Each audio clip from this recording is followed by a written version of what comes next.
제가 이제 원희룡 그 장관한테 굉장히 뭐랄까 불만이 있는 건 바로 그거예요. 백지화하기 전에 저 일타 강사를 했어야 된다니까. 아 백지화 선언하기 전 일타 강사 저거 먼저 그냥 했어야겠다. 했으면 되는 거예요. 라고 하면 사실 이게 커지지도 않았고 오히려 민주당이 상당 마이크를 부분 사랑해 주세요. 예, 예, 가까이. 예. 민주당이 오히려 이제 머쓱해질 수도 있는 부분들이 굉장히 많거든요. 진 교수님 예. 얘기에 동의하는 게 음. 사실 이 이슈가 원장관이 백지화하기 전에는 민주당 내에서도 잘 몰랐어요. 주무부처 장관이 원희룡 장관 아닙니까? 자기가 책임지고 하겠다고 얘기를 하고 이재명 대표와 토론하고 끝까지 얘기하자고 얘기를 합니다. 토론이 부담스러우면 국토위 열하고 원장관 불러놓고 과거에 왜 기억나실지 모르겠는데 윤석열 대통령이 검찰총장이던 시절 국정감사를 벼르고 별렀거든요. 법사위 한번 나와만 봐라. 결국 나갔죠. 전 국민이 지켜보는 가운데서 그 국정감사 끝나고 난 뒤에 결국은 아 윤석열 검찰총장이 대단하네 라는 방식으로 흘러갔던 것처럼 예. 국토위 원희룡 장관 불러서 그 내용으로 아주 그냥 밤새 한번 토론했으면 좋겠어요. 최고위원과 초선 의원의 만남 최선 한판 시간입니다. 자, 먼저 국민의힘 김병민 최고위원님 어서 오십시오. 네, 안녕하세요. 반갑습니다. 예, 그리고 더불어민주당 김한규 원내대변인 어서 오십시오. 네, 안녕하세요. 김한규입니다. 예, 두 분이 요즘 정치권 문제로 수척해지신 것 같습니다. 생각해보니까 최선 한판이 예. 재선 3선도 다 최선 한판에 들어갈 수 있는 거네요. 언제든지 교체 가능성이 있는 거네요. 듣고 보니까 열심히 하겠다. 갑자기 보이나 보죠? 잘하겠습니다. 아닙니다. 그냥 환영의 메시지였어요. 자, 일단은 이재명 대표, 이낙연 전 대표님의 어제 만나기로 하셨었는데 호우 때문에 연기가 됐다 이렇게 발표가 났는데 아니 호우 때문에 왜 연기가요? 비가 너무 많이 와가지고 밖에서 만나나? 근데 이거는 제가 한마디 변명을 해드리고 싶은데 예. 요즘 하도 그래서 예. 비 오는데 왜 만나냐, 그러니까. 날 밝은데 왜 만나냐 이게 항상 있기 때문에 긴장을 하지 아니 않을 그럼 수가 또 없어요. 이더위에 왜 만나냐? 야, 더운데 왜 만나냐. 자, 대변인님 그 해명을 들어보겠습니다. 많은 분들이 또 뭐 의제 설정 때문에 안 만나냐 뭐 이렇게 막 여러 가지 설이 나오는데 제가 이낙연 대표랑 가까운 의원님께 예. 직접 여쭤봤는데 예. 정말 비가 시간당 90 경보를 딱 보시고 이래선 큰일 나겠다. 엄중하게. 예, 그래서 이러다가 정말 비 오는 날 왜 만나냐 이제 라는 얘기가 나올 것 같아서 정말 좀 편하게 만나고 싶은데 이제 아마 다른 이유로 모임의 취지를 이제 왜곡하는 아니 훼손하는 뭐 이런 일들이 생길까봐 일단은 미루자라고 했다고 합니다. 아직 결정된 건 아닌데 뭐 김영진 당대표 정무조정실장이 다음 주 초쯤으로 협상을 하겠다라고 한 거 보니 아마 그때쯤 만나지 않을까. 비가 안 온다면. 비가 안 오면. 근데 7월 내내 비 온다 그래가지고 계속 비 오면 이거. 아니 왜냐하면 이게 막걸리 회동이었잖아요. 예. 비가 90ml씩 예. 쏟아지는데 막걸리 마시냐 반드시 나올 얘기거든요. 그러니까 호우 글쎄 하여튼 주의보는 안 되는 것 같습니다. 호우주의보는 최소한 없어야 된다. 비는 오되 호우주의보는 예. 아니어야 된다. 일단 그러면 백지화는 아닌 상태군요. 네, 요즘 그런 백지화가 것 같습니다. 유행이어서. 네. 예, 알겠습니다. 자, 김병민 최고는 왜 웃으세요? 예, 백지화 말씀을 하셔갖고 네, 언제든지 제기될 수 있겠죠. 국힘이 사과하고 처리할 겁니다. 근데 만남을 두고 왜 비공개하시냐? 예.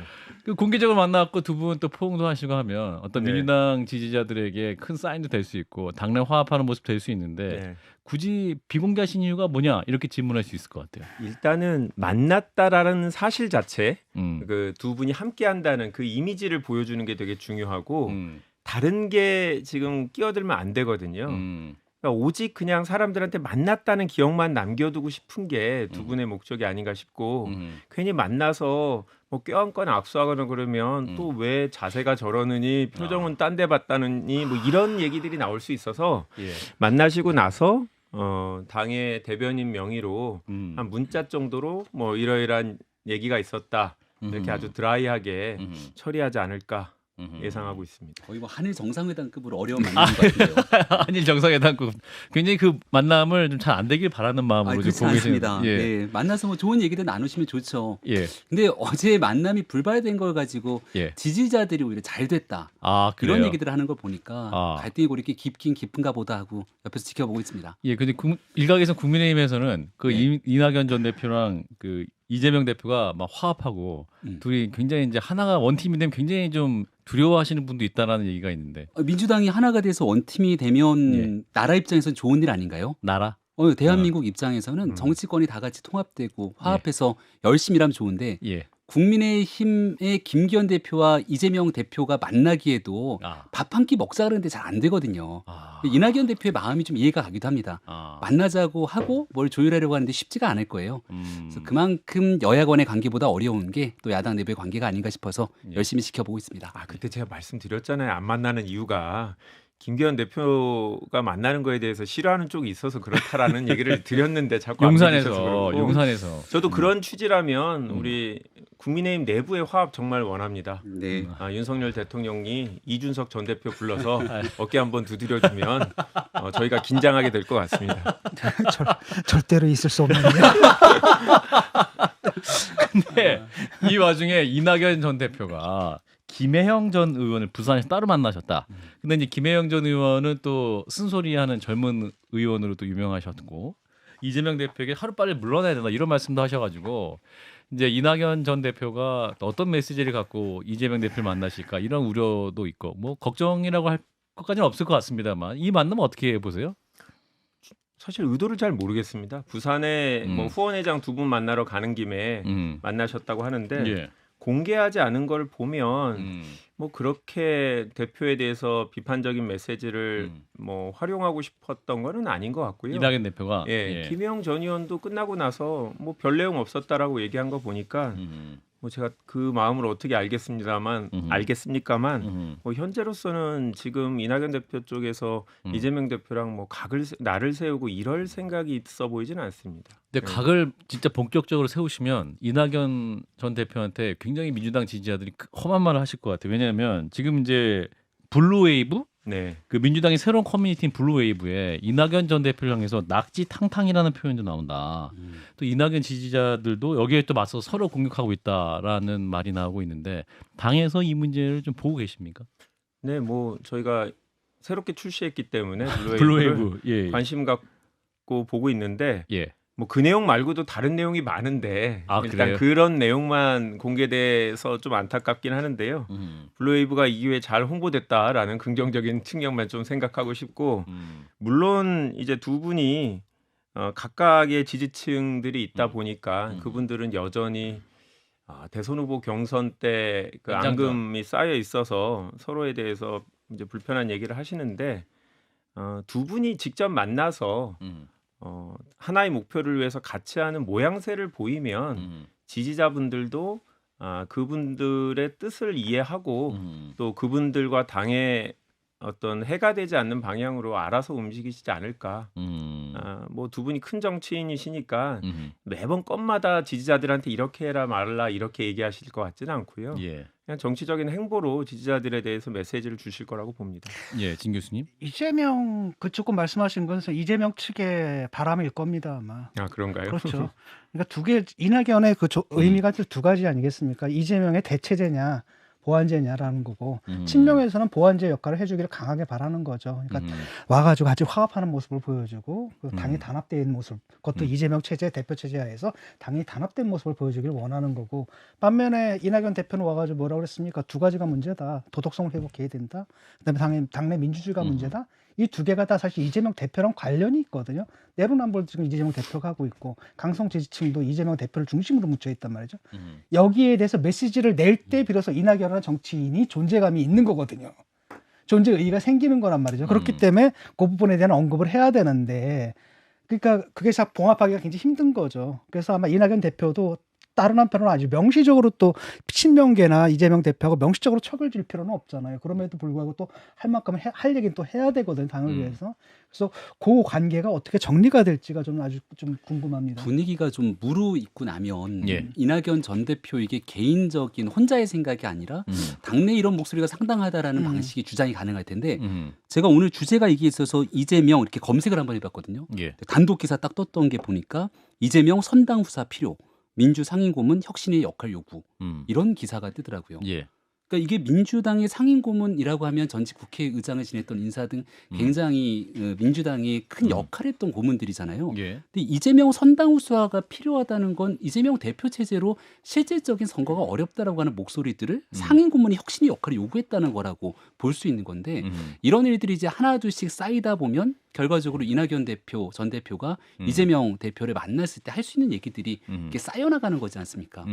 굉장히 좀 어려운 시간이 될 것 같다는 생각이 들고요. 이재명 대표에게 이재명 대표가 어려운 시간이 되죠. 왜냐하면 이낙연 전 대표의 혼자의 목소리가 아니라 상임 고문을 비롯한 상임 사람들의 고문들이. 목소리가 쌓인다. 근데 여기에 등장하지 않는 보이지 않는 인물 하나가 좀 더 있다고 생각하는데 누굽니까? 그 이해찬 전 대표라고 생각합니다. 이해찬 전 대표. 조금 전에 우리가 등장인물 하나를 끄집어냈던 게 김혜영 전 의원이잖아요. 예. 주말 사이에 김혜영 의원에 대한 인터뷰 기사가 하나 떴는데 예. 정치 전혀 관심 없는 제 친구들이 저한테 연락이 와서 김혜영이라는 사람은 어떤 사람이야 이렇게 물어보더라고요. 주말 뉴스에서 굉장히 많이들 본 것 같은데 거기에 제목이 예. 이해찬 전 대표 체제로 이해찬 전 대표가 아마 민주당을 망가뜨렸다 이렇게 기사 제목이 뽑혔을 겁니다. 아, 예, 뭐 그런 얘기 그 있었어요. 당시에 조국 전 장관 때부터 시작됐던 여러 문제들을 외쳤지만 이런 민주당으로 안 된다는 거거든요. 근데 이재명 대표가 비주류였던 이재명의 민주당으로 갈 수 있었던 길에는 뒤에 누가 뭐래도 이해찬 대표가 든든한 버팀목이 돼줬다라는 평가들이 있을 텐데 예. 이런 기류들이 싸잡아서 이낙연 전 대표 측의 기류랑 부딪히게 된다면 민주당의 이 극한 호우가 곧 몰려오지 않을까라는 생각이 듭니다. 예, 민주당을 굉장히 심각하게 걱정해주는 우리 걱정해주는 게 김병민 아니라 최고위원. 아, 정말 우리 이제- 백지화 얘기하죠. 백지화. 굉장히 희망적인 관측을 그러니까 계속 호우주의보가 내리기를 원하는 것 같아요. 민주당 안에.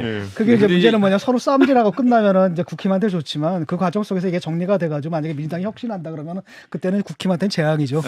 이낙연 대표 이 전 대표가 당 대표를 한 번 더 한다 뭐 이런 것보다는 2027년 본인 대통령 하는 것이 목표이지 않겠습니까? 예. 정치인으로서.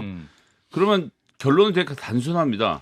더 많은 지지자를 모으면 돼요. 그러니까 지금 이재명을 밀어내고 내가 이긴다 이렇게 컨셉이 아니라 내가 진짜 윤석열 정부하고 맞설 수 있는 대항마다라는 걸 인식시키면 되는 거거든요. 그러니까 지금 이낙연 전 대표에게 필요한 건 내가 윤석열을 더 잘 공격하고 윤석열 정부의 잘못된 실정을 더 잘 비판할 수 있다. 내가 대안이다를 보여주면 되는 것이라서 이제 예. 바람은 이재명 대 이낙연으로 싸우길 바라지만 실제로 이낙연 대표에게 다시 한번 기회가 오게 만들고 지지자들을 모으는 길은 내가 진짜 이재명보다 더 잘 싸우는 사람이다를 아하. 보여주는 길로 갈 것이기 때문에 아하. 예, 이낙연 대표가 꼭 반드시 이재명 대표 부딪혀서만 호우가 본인의 오지 않을 것이다. 정치적 목적을 이루는 게 아니라는 것을 이제 앞으로 보여주시겠죠. 더 잘 싸우려면 민주당이 변해야 돼요. 민주당이 변하지 않는 이상 싸움 자체를 못 합니다. 지금도 보세요 하면 맨날 가짜뉴스 선동 괴담 이렇게 역공을 당하거든요. 예, 진 교수님 마이크를 네. 가까이 대주시고. 예. 그거 뭐 김호중 같은 사람 아주 막 때려대면 그게 잘 싸우는 게 아니거든요. 자, 이런 가운데 이제 민주당 이상민 의원님이 유쾌한 결별을 말씀하신 바 있는데 오늘 또 우리 김현정의 뉴스에 나오셔가지고 20명 이상 탈당 현실성을 말씀하시면 분당해도 된다. 분당한 당이 1당 2당이 되면 된다 이렇게 말씀하셔가지고 이재명 대표가 엄중 경고 이렇게 또 당 지도부가 이 부분을 비판적으로 바라보셨죠. 맞습니까? 뭐 혁신위에서도 문제라고 했던 발언 세 가지 중에 하나였고요. 당 흔들지 말라. 네. 예. 물론 이상민 의원님하고 같은 생각을 가진 분이 뭐 있을 수도 있겠지만 저는 공개적으로 그런 얘기를 하시는 분을 본 적이 없어요. 그러니까 당 대표에 대해서 호감도 하고 별개로 분당이라는 것 자체가 얼마나 힘들다라는 걸 최근 한 1, 20년 동안 당이 많이 경험을 해서 너무 춥다라는 걸 알고 계신 것 같아요. 분당하면 예, 그리고 이제는 예전과 달리 뭐 정치인 한 명이 자기의 지지도를 갖고 어디서 당선되고 이럴기가 너무 어려운 정당 정치 문화가 되게 익숙해져서 네. 1번, 2번이 아니면 지역구에서 당선되기가 너무 어려운 구조가 됐거든요.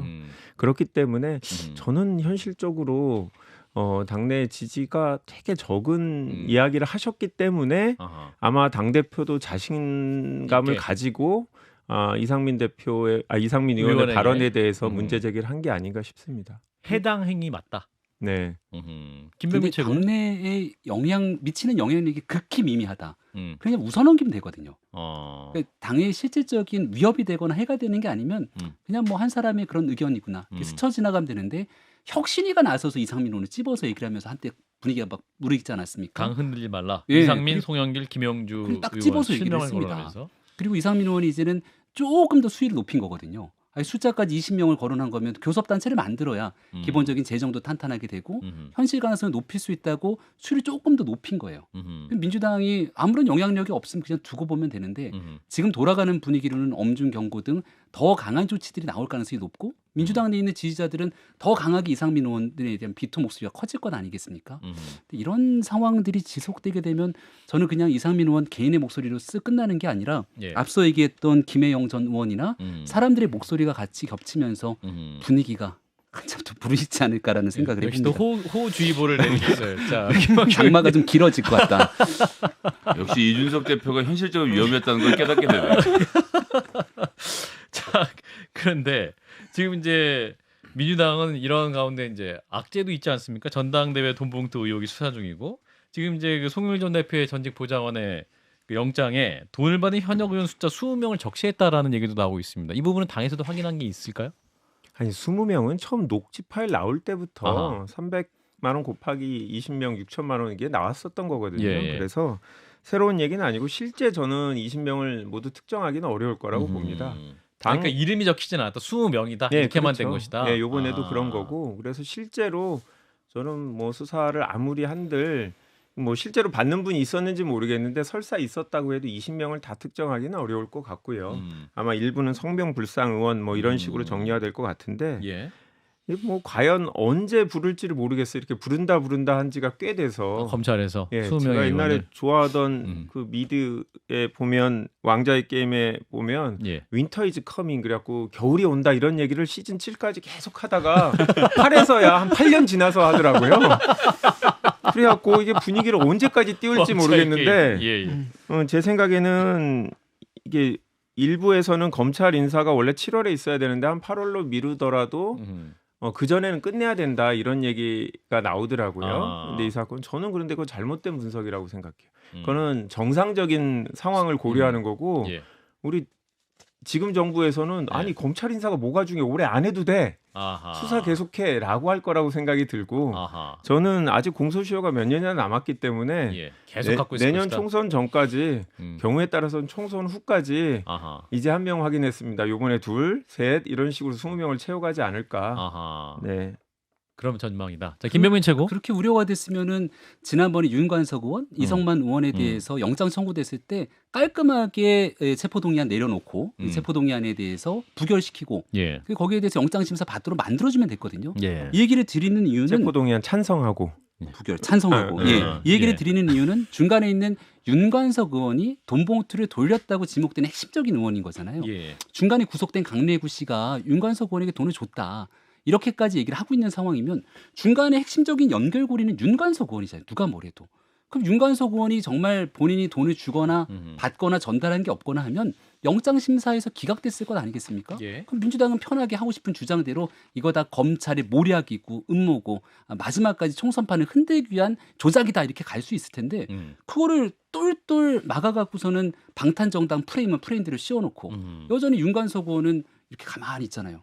그래서 결국 검찰이 하나하나 조사하는 단계를 중간에 브레이크로 막아세운 건 민주당이기 때문에 예. 이 윤관석 의원 문제가 풀리지 않고서 민주당이 해명하기에 썩 껄끄러울 것 같다는 생각입니다. 저는 조작이라고 이야기한 적도 없고 그렇게 사실 생각하지도 않아요. 예. 그런데 검찰이 구속을 한 명 못 시켰다고 수사를 못하는 것도 사실 이해가 되지 않습니다. 구속이 돼서 수사를 시킨다는 건 예전에 때리고 압박해갖고 너 이거 불지 않으면 다른 것도 조사해 이런 얘기 할 때나 구속을 전제로 그 뒤에 수사가 진행되는 거고 검찰이 윤관석 이성만을 제외하더라도 구속이 안 됐더라도 불러서 여러 번 불러서 소환해서 문의를 하고 그런 것들을 기록으로 다 남기면 설사 이분들이 부인했더라도 유죄를 받을 수는 있는 거거든요. 예. 그리고 사실 이제 8월 16일부터 8월 국회가 시작됩니다. 그러면 8월 1일부터 15일까지는 통상적으로 국회가 안 열기 때문에 저는 검찰이 정말 수사에 필요하다고 하면 윤관석 이성만 의원에 대해서 구속영장을 청구할 수 있다고 생각해요. 그 시간에 정말 신속하게 이 사건을 처리하고 싶다면 검찰도 저희가 소위 말하는 방탄국회 안 열 테니까 그 기간에 원하는 수사를 했으면 좋겠습니다. 예. 자, 민주당 얘기 여기까지. 자, 분기점 제2시를 지나서 양평 고속도로로 들어가 보도록 하겠습니다. 자, 양평 고속도로를 둘러싼 논란.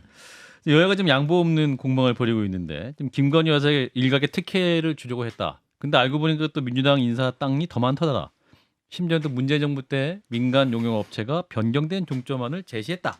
오늘은 또 원희룡 장관이 일타 강사가 되셔가지고 또 영상까지 공개한 상황인데 일단 이 상황 어떻게 보시는지 민주당부터 들어볼까요? 민주당.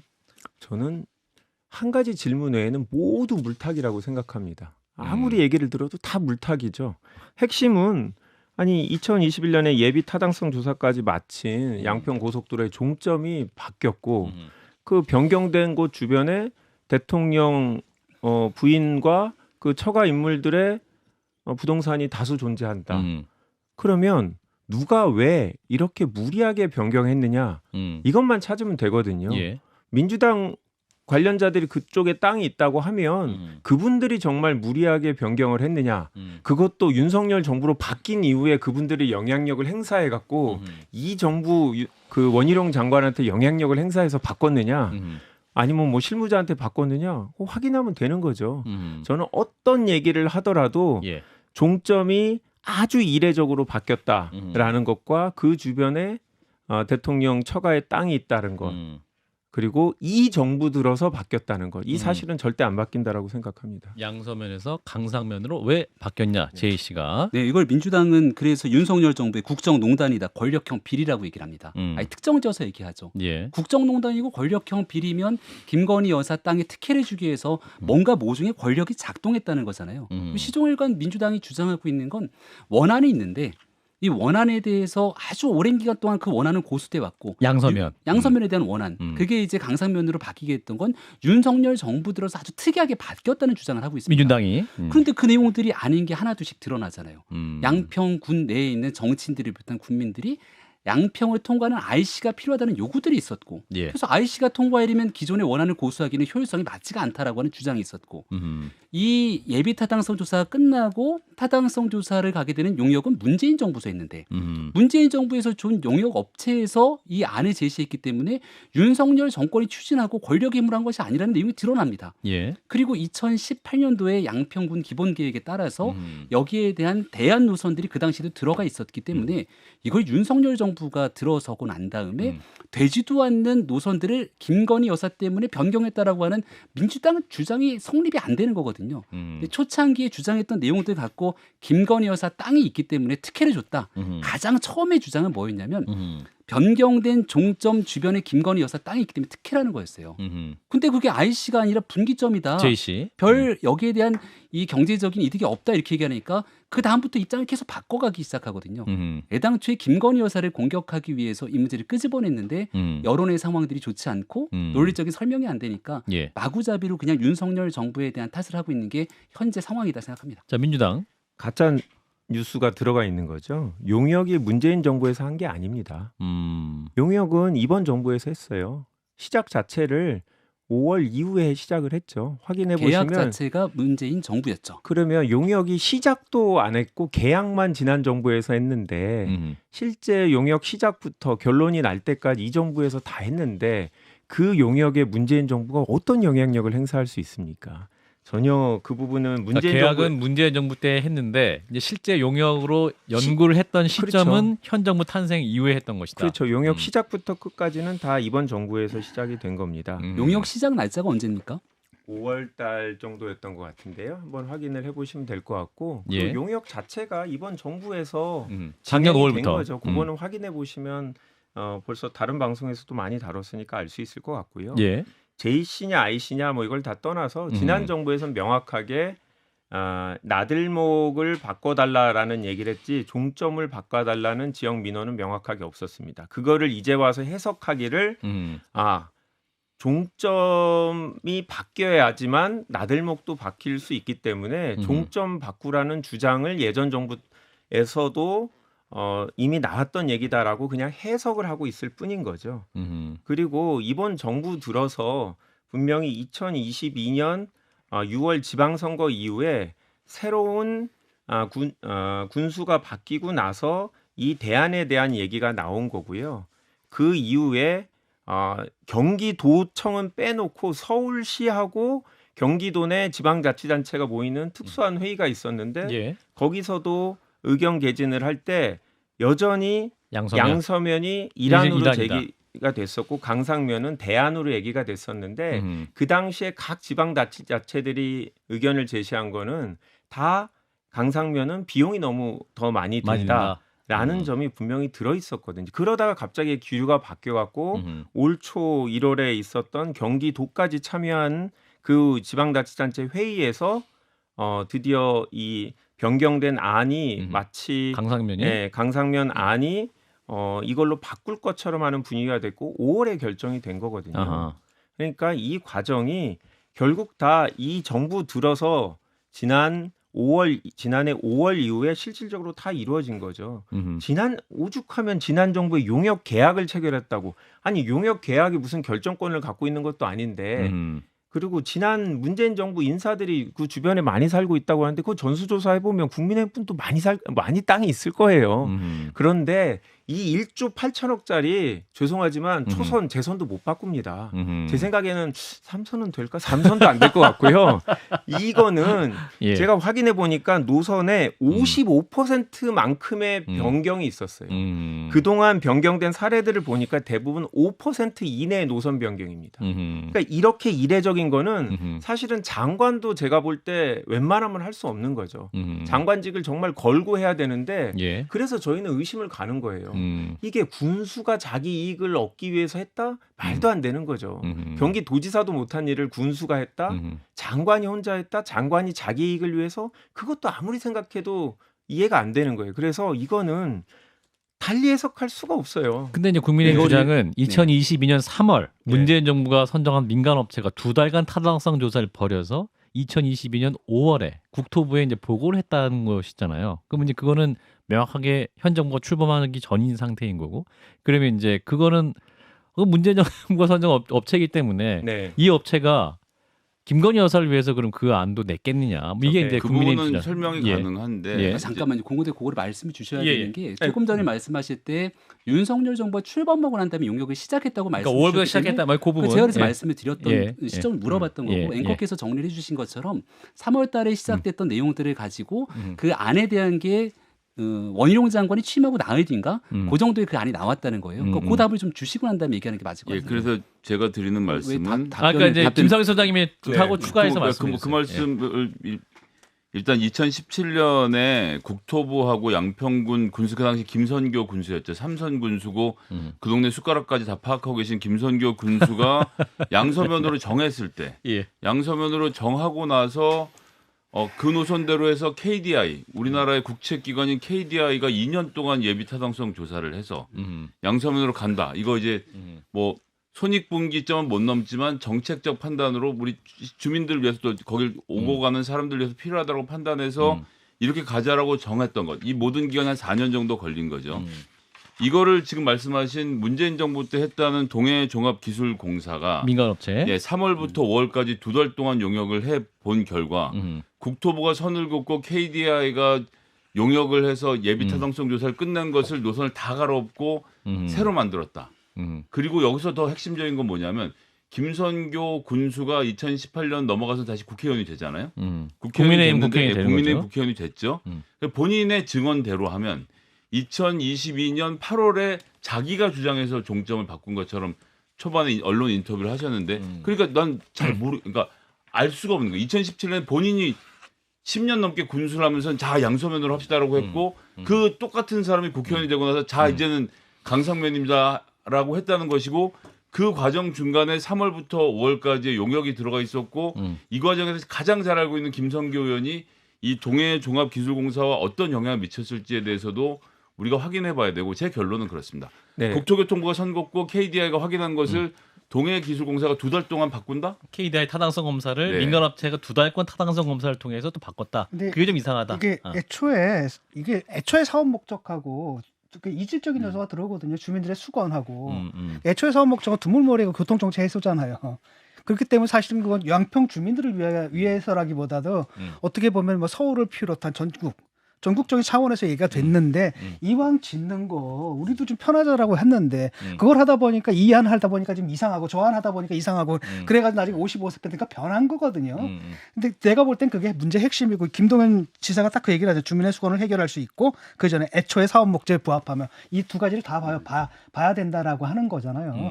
그런데 이제 그 과정 속에서 이게 되는 그 변경이 이루어진 건데 이걸 갖다 이제 우연히 거기에 이제 땅이 있었던 걸로 무리하게 이제 김건희 여사의 일가의 땅이 무리하게 있었다. 공격을 한 게 사건의 본질인 것 같고 왜냐하면 저는 만약에 그렇게 된다면은 그 장관이 지금 임명도 하기 전에 그 용역회사한테 원희룡 장관이 그 용역회사한테 해가지고 용역 이렇게 이런 거나 가는 그건 심심할 김선교 수가 의원이 없다고? 했겠죠. 제가 이제 3월 9일 대선에 지고 나서 그때 청와대에 있었으니까요.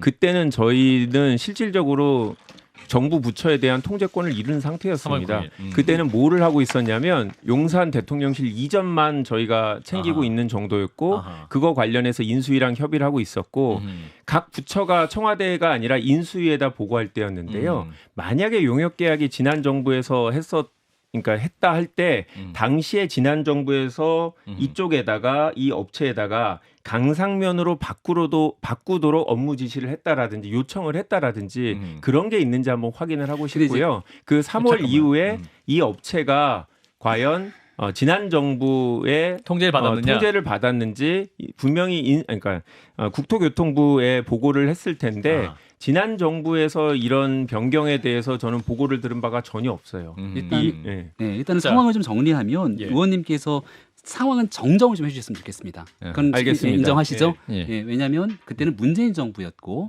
그리고 문재인 정부의 용역 계약이 체결돼서 진행됐던 아닌데 이걸 문재인 정부에 한 적이 없다. 윤석열 정부에 산 것이다. 이렇게 말씀을 주셨던 거지 않습니까? 근데 왜 제가 이런 얘기를 드리냐면 예. 이런 애들이 막 섞여서 가짜 뉴스가 같이 막 돌아다녀요. 그리고 주신 것처럼 이 논리 주장들이 잘 안 맞으니까 그러면 인수위 때니까 인수위 때 영향력을 행사했던 건 아니야? 김은겸 의원 주장이 그렇습니다. 그러면 인수위가 예. 조금 전에 민간업체와 말씀드렸던. 긴밀히 아유. 협의했을 자, 가능성도 그러니까 있다. 무슨 일이 그분은 일어나냐면 이 청담동 수준의 얘기를 하는 분이니까 그분 얘기는 좀 뺍시다. 이 동해종합건설이라고 하는 홈페이지가 오늘자로 이 마비가 될 정도의 상황으로 엄청난 악플들이 막 쏟아졌다는 거잖아요. 예. 이분들이 얘기하는 내용의 인터뷰를 보니까 전문성을 바탕으로 자기들은 합리적인 용역을 수행했을 뿐인데 지금 말씀 주셨던 내용들의 의혹의 결정판은 이 용역업체가 인수위 때 영향력을 행사받아서 김건희 여사한테 특혜 주기 위해 기재부의 예탁까지 다 끝났던 걸 무리하게 일개 용역업체가 바꿔버렸네? 이렇게 볼 수 있는 것 아니겠습니까? 명확하게 근거와 팩트 또 거기에 대한 합리적인 논거를 중심으로 얘기해야 되는데 의혹들을 계속 얹어나가는 상황이에요. 여기에 아까 진 교수님께서 말씀 주셨던 것처럼 중간에 강하이 씨가 필요하다는 주장은 과거에 있었던 민주당의 양평군에 있었던 정치인들, 양평군의 국민들도 다 요구했던 사항들 아닙니까? 그럼 그 강하이 씨를 설치하기 위해서의 노선 변경을 가게 되면 어쩔 수 없는 상태로서의 이 교통 분산 효과나 그 안에 있을 환경적인 영향 평가 그리고 여기에 대한 경제성을 다 따져볼 수밖에 없는 것이겠죠. 예. 그런 상태 속에서 변경이 이뤄진 걸 이건 김건희 여사한테 특혜를 주기 위한 거야. 논리적으로 답이 맞지가 않는 걸 근데 이제 지금 강하 IC를 무리하게 넣어도 주장합니다. 강하 IC를 넣은 상태에서도 양서면으로 갈 수 있는 안이 있었기 때문에 이제 강하 IC를 넣으면서 왜 또 그 강상면으로 가냐 뭐 이 주장이 있는 거죠. 그게 그게 N자로 길이 네. 굉장히 이상하게 막 L자로 꺾어지거나 이런 식으로 상당히 무리한 부분이 그래- 있거든요. 그러니까 예를 들어가지고 그게 막 김건희 여사 그게 만약에 사실이라고 가정하게 된다면 정말 말도 안 되는 여러 가지 가정들이 있어야 되거든요. 알겠습니다. 김성교라는 사람이 그 전혀 관계도 없는 그 무슨 용역업체 찾아가가지고 압력을 놓고 이게 가능하냐라는 거죠. 자, 여기서 이제 국토부랑 잠깐 계약을 줄이고요. 했던 사람들인데. 자, 원희룡 장관의 활약으로 넘어가도록 하겠습니다. 이게 이제 30 원희룡 정도 장관이 백지화를 선언했을 때 이제 어제 저희 방송에 출연했던 조원진 우리공화당 대표가 원희룡 장관이 그렇게 화를 내는 모습을 보면서 민주당에 졌다라는 그러한 해석을 말씀을 하시더군요. 그래서 오늘 이제 원희룡 장관이 개인 유튜브에 일타 강사 영상까지 올렸는데 잠시 그 영상을 보고 말씀 이어가겠습니다. 근데 여기에다가 진출입로가 없는 JC가 들어가도록 하겠다라는 게 지금 대안이에요. 특혜를 만약에 주려면 여기다가 IC를 넣어줘야 되는 거 아닐까요? 이제 국민 더 이상 거짓 선동에 더 속지 않습니다. 그래서 후쿠시마 오염수, 양평 고속도로 특혜 의혹 이거 이제는 안 통합니다. 대한민국이 정상화로 가기 위해서는 이 거짓 선동에 의한 정치 공세 이제는 국민의 손으로 이제는 정리를 시켜주실 때가 됐다고 생각합니다. 감사합니다. 일단 저 영상은 너무 뻔뻔하게 말씀하셔서 하나만 지적하고 예, 갈게요. 우리 저건 김성애 좀 소장님. 너무 충격적인데 제이 씨를 만났는데 옆에다가 나들목을 뚫어주면 이라고 말하는 건 김건희 여사의 선산 땅에 대해서 특혜를 주는 거 아니냐라고 말을 흐리는 건데 실제 핵심은 여기 남양평 IC가 바로 밑에 있잖아요. 나들목이 그렇습니다. 1km 아래에 있고 남양평 IC로부터 이어지는 제일 큰 국도 양건대교를 건너는 국도인데 양건대교를 건너고 나서 양평읍에 들어가면 최은순 씨, 김건희 여사 일가 등 ESIND 여기서 갖고 있는 땅이 그쪽에 3개나 큰 덩어리가 있어요. 그 도로에 딱 붙어서. 그래서 이 송파에서 남양평 IC까지 20분에 끊어주는 이 도로가 만들어짐으로써 이 땅들 김건희 여사 일가의 땅이 볼 수 있는 혜택이 엄청나게 큰데 엉뚱한 선산 얘기로 돌리고 있다는 것 자체가 충격입니다. 자 반박하시면 아니, 그리고 김한규 의원님. 예. 이 지난 정부의 탓이라면 지난 정부에서 바꿨을 거예요. 이미 저희가 5년 동안 그러니까 이 사업 자체가 15년 전부터 시작된 거잖아요. 그러면 예비 타당성 조사를 하기 전에 이미 노선을 바꿔서 저희가 원하는 대로 지금 종점 뭐 윤석열 대통령 처가 땅 주변이 저희가 더 좋다고 했으면 이미 그렇게 바꿔서 예비 타당성 조사를 했겠죠. 저희도 지역에서 예비 타당성 조사 받는 사업 500억 이상이잖아요. 예. 이런 사업이면 미리 바꿔서 하고 저희가 할 수 있는데 굳이 안 하다가 이 특정 용역 업체한테 야, 계약을 잘 하고 5월 달에 너네가 정권 바뀌어서 보고서를 낼 때 우리가 원하는 대로 해서 설득력 있게 만들어라 하고 일을 끝낼 이유는 없었던 것 같아요. 저는 그래서 의문이 되는 거고 그리고 용역업체의 결정이 절대적인 건 아니죠. 그렇다 할지라도 기초단체부터 시작해서 지자체의 의견들 듣고 또 국회의 의견도 듣고 통상적으로 이 정도 변경이라면 그리고 장관이 결정하는 거잖아요. 1조 8천억 사업이잖아요. 예.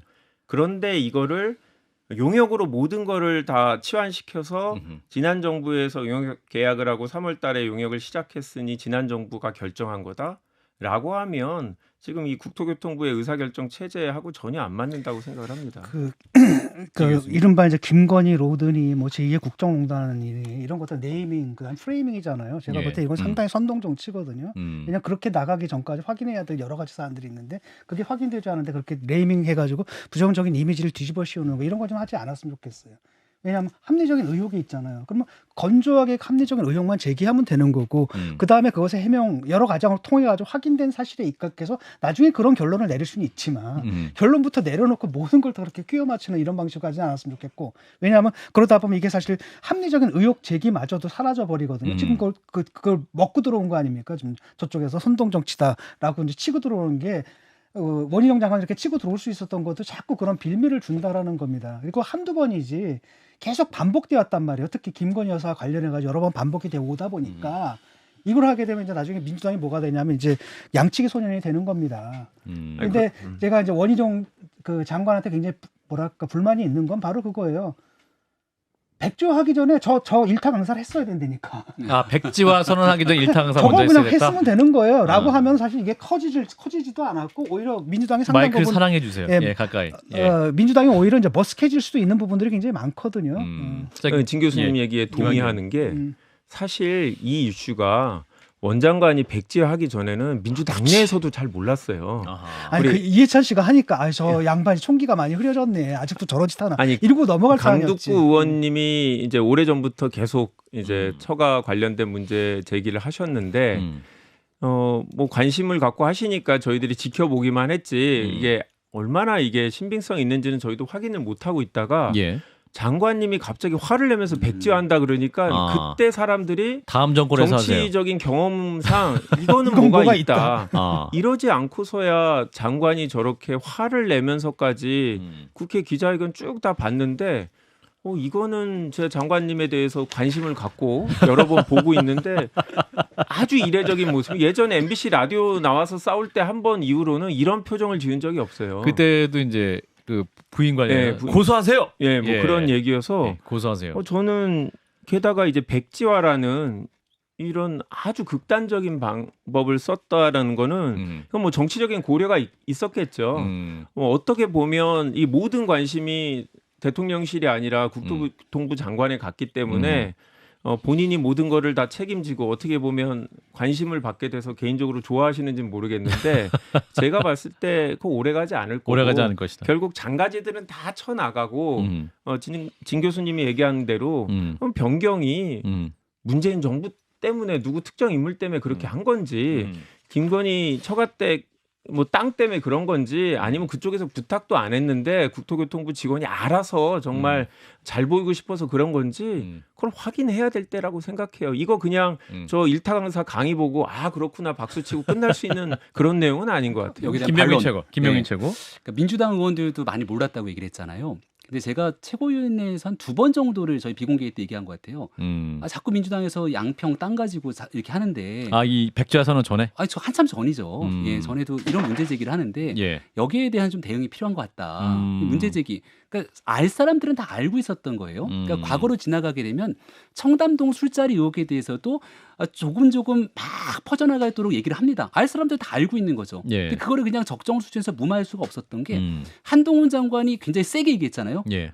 의원님 거는 거 좋아하시죠? 뭐 거시래요? 전 장관지 걸겠습니다. 그때도 똑같았어요. 법무부 장관이 국회에서 저런 태도가 말이 되냐라는 방식의 한동훈 장관 태도 논란이 있었습니다. 근데 역으로 생각해 보면 한동훈 장관이 그렇게까지 나가니까 김의겸 의원이 머뭇머뭇 당황하기 시작했고 그 일에 대한 진실 규명을 따지고 들어갈 수 있도록 전국민적 관심사가 돼버렸는데 전국민적 관심사 끝에 뭐가 남았냐?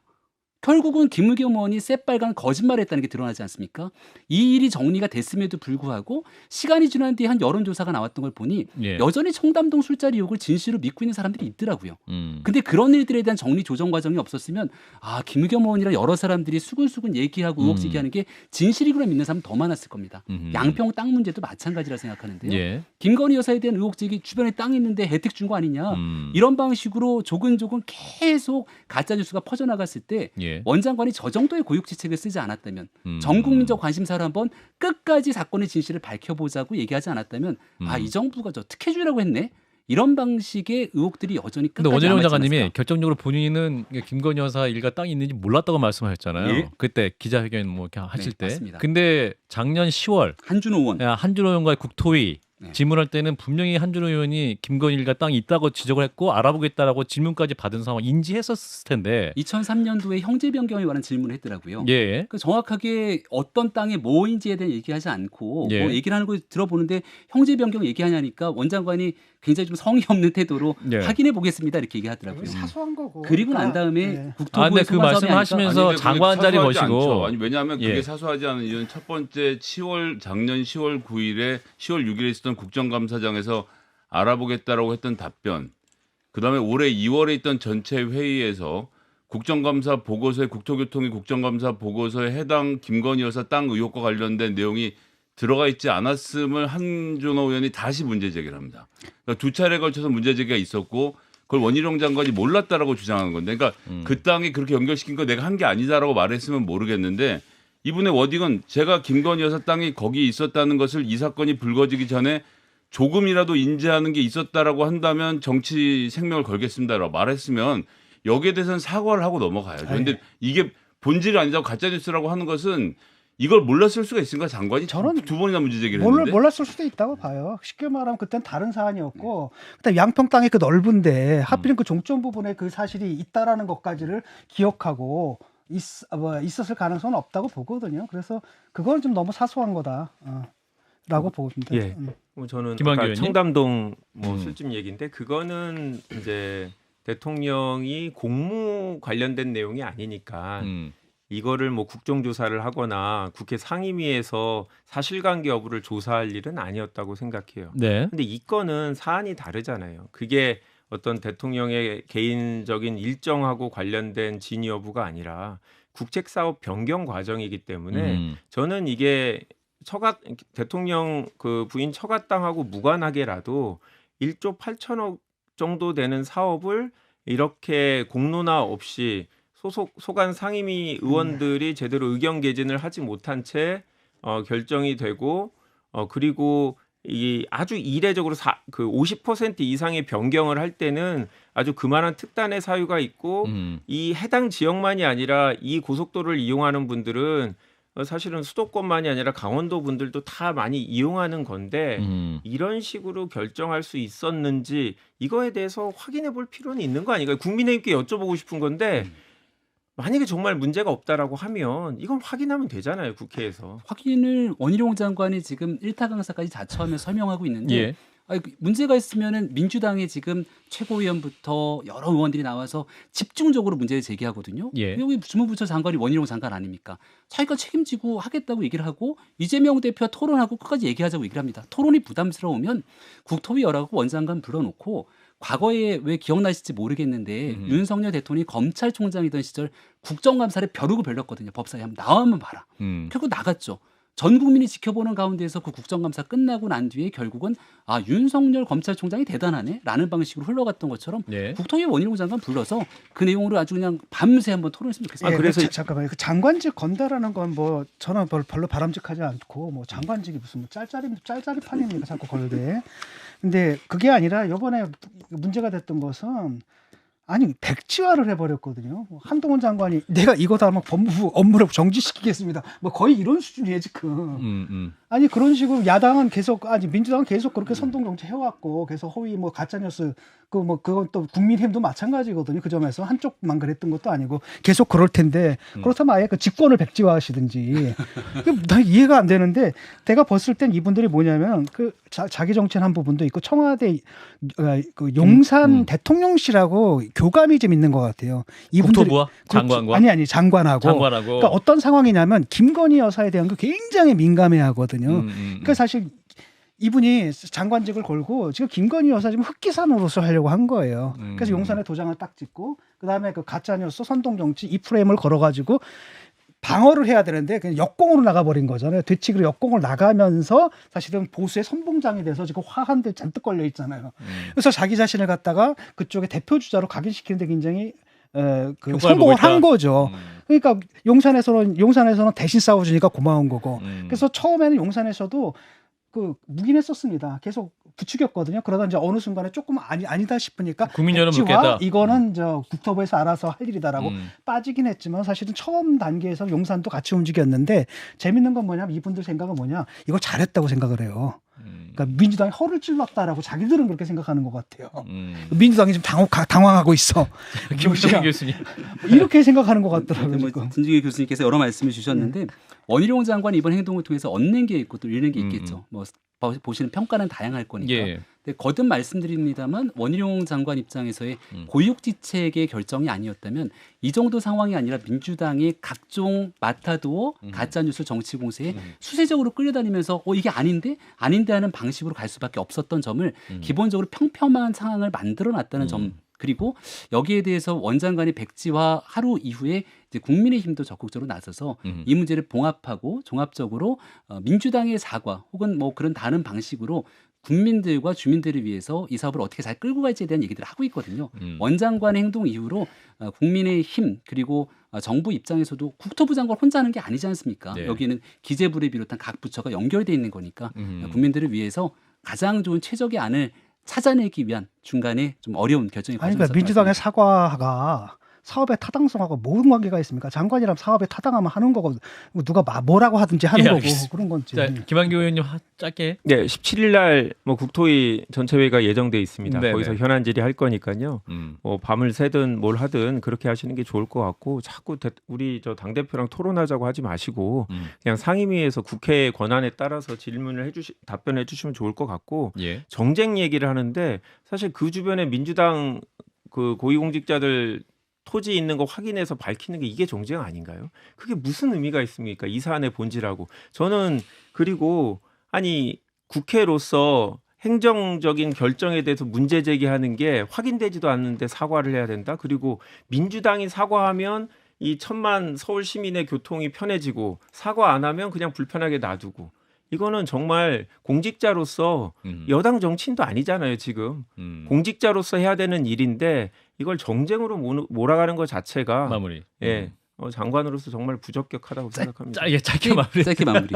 왜냐하면 민주당은 원안을 그대로 가라고 처음에 주장했어요. 근데 예. 그렇게 되면 원안으로 가는 걸 원치 않는 국민들도 있고 여기에 대한 타당성이 떨어진다는데 다른 변경안으로 가자 그러면 김건희 여사한테 특혜를 준다고 하니 이러지도 저러지도 못하는 1조 7천억이 넘는 국책사업에 딜레마에 빠지는 것 아닙니까? 그래서 정치적인 행위를 뒤로 물리면 그다음에 일이 좀 진행될 수 있다는 얘기를 드린 거다 말씀드립니다. 네, 1분 30초 남았는데요.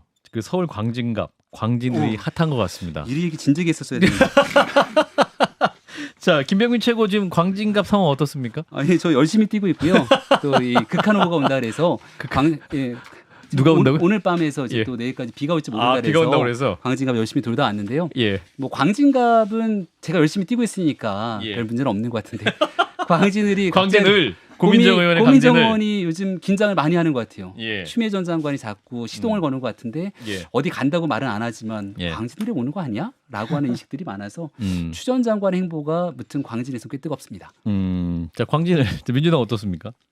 뭐 지금 전망하는 게 무슨 의미가 있겠습니까?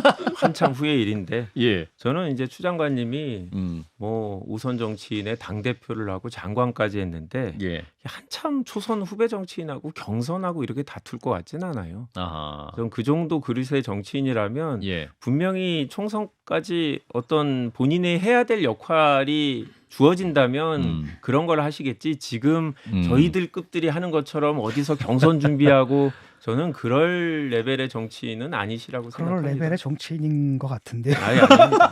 근데 이 가게에서는 지금 추미애 전 장관께서 이제 문재인 전 대통령과 네. 어떤 그 장관직 내려오는 과정도 폭로 아닌 폭로를 하시면서 이게 네. 민주당으로 다음 총선 안 나올 수도 있는 거 아니야라는 말까지 하시는데 설마. 그런 네, 뭐 가능성. 그렇진 않고요. 예. 뭐 당내에서도 추 장관이 그때 사임한 거에 대해서 아쉬움을 표한 부분이 있고 이유를 궁금하는 분들이 많았기 때문에 예. 어떻게 보면 정치를 개시하는 어떤 계기로 좀 관심을 받기 위한 얘기를 하신 거지 저는 뭐 민주당을 떠나서 정치하실 거라고는 생각하지 않습니다. 알겠습니다. 자, 최선 한판 오늘 두 분 최선을 다해 주셨습니다. 국민의힘 김병민 최고위원, 더불어민주당 김한규 원내대변인 두 분 고맙습니다. 고맙습니다. 네, 감사합니다. 좋아요. 구독. 알림 설정.